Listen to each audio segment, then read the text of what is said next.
This is dominating the trending page today. The Ford Bronco is back.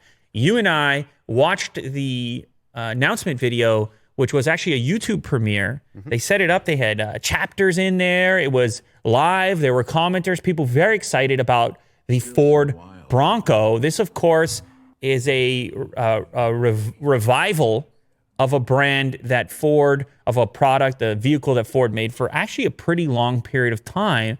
It went away. I'm not really sure why it went away specifically. Of course, many things happen in the automotive market, but people are coming back to SUVs, off-road vehicles. Of course, you have the Jeep, which sells well for Chrysler. That's a big deal for them. And Ford mostly completely out of, if not, completely out of sedans. They're doubling down on these types of vehicles. The F-150, they redid it a little bit. Very popular vehicle. It's listed like a mini F-150. They said with the soul of a Mustang because it's called a Bronco. Yeah. You see how this is all going together? Well, but I gotta say, I look at this video and I don't know how people feel about the styling and all this. I think though they're gonna sell a couple of these things. I'm gonna tell you that right now. I'm gonna put it on wax. Put it on wax. Wow. I said that before. I haven't heard that in a while. Yeah, I said that before a long time ago. But that just means I'm going to put it on record. This is going to be a popular vehicle. And I don't know why. Maybe with everything that happened with the lockdown, the outdoors just feels cool right now. You just want to get outdoors. You want to get out the city. Yeah. You want to explore. And you want a vehicle that can handle it all. But you don't want to pay a fortune for it. And that's one of the problems with a lot of the emerging electric vehicle startups that kind of elicit the same outdoorsy response. It's a price tag. It's a price tag that comes with those ones. This one, on the other hand, is going to start at $30,000 for a cool car, man. For a cool car, and I think you're excited about it, Will. Oh yeah, it looks super rugged, and it kind of has like a Rivian vibe, at the front of it. You know what it is? It's future rugged. Future and rugged together, which is a weird combination. We don't know if the future's rugged. Obviously, the Cybertruck thinks so. This one is kind of more, it's a different future. You're right. It's a Rivian future, but it certainly combines a kind of futuristic sleekness with an off-road, beat-it-up type of vibe to it with the big 35-inch tires, which you can get on any of the models. So a couple more specifics here. It's going to come in a 2-door and a 4-door model. There's going to be a sport model as well, which is the more affordable model, I believe. The non-sport model is going to be made in Michigan, where the sport model is going to be made in Mexico. They built the Bronco from 1966 to 1996, Will. So it was around for a while, and then they just took some time off.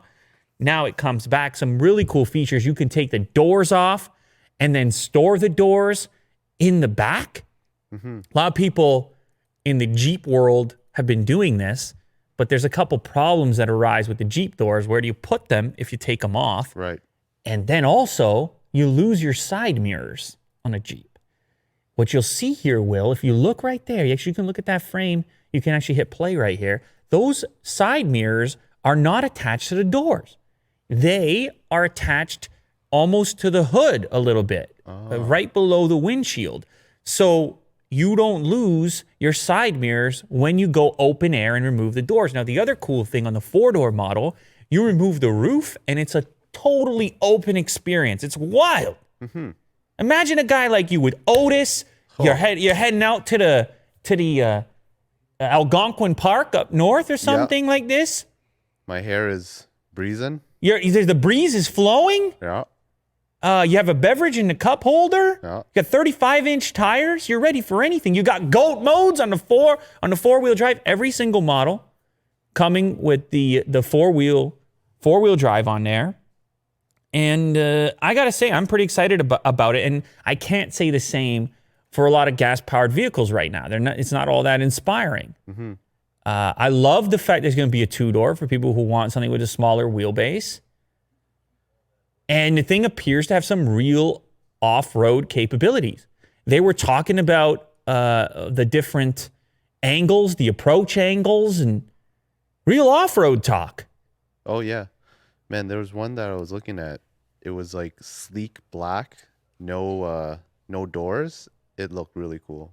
Yeah, you pictured yourself in it. Oh yeah. So it's pretty sick. A lot of thought appears to have gone into this. They've been working on it for a while, apparently. We started this project several years ago, said Winston Landon, Ford Global Director of Consumer Insights. The foundational principle in the beginning was really the fact that the Bronco had already been a brand and there's a strong heritage around the Bronco. That's important because the vehicle would need to deliver what's true for the Bronco: capability, durability, and of course, the design. There's a lot of emotional connection that people had with this specific brand. I believe he's right.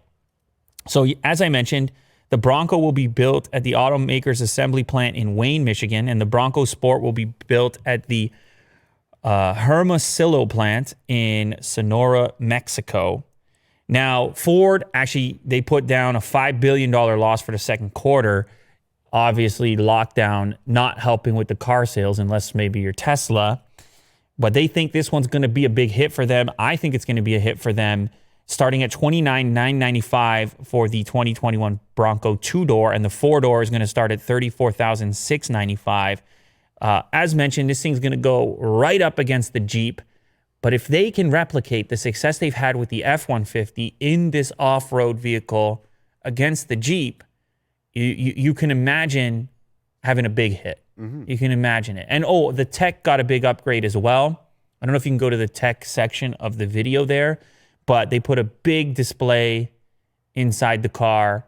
It's going to be optional. The more expensive model will have the big display in there with all of your, it's not going to self-drive, but you're probably going to have the Android Auto, and you're going to have the what does Apple call it? CarPlay in there. And it's a minimal dash with a big screen.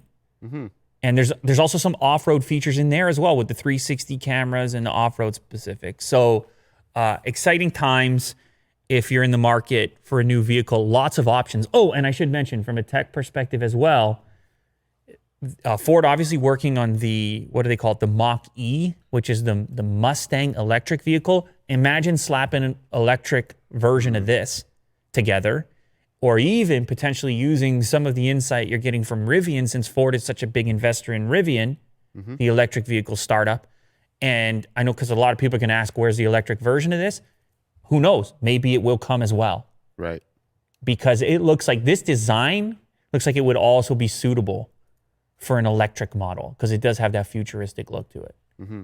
So anyways, there it is. Brand new Ford Bronco.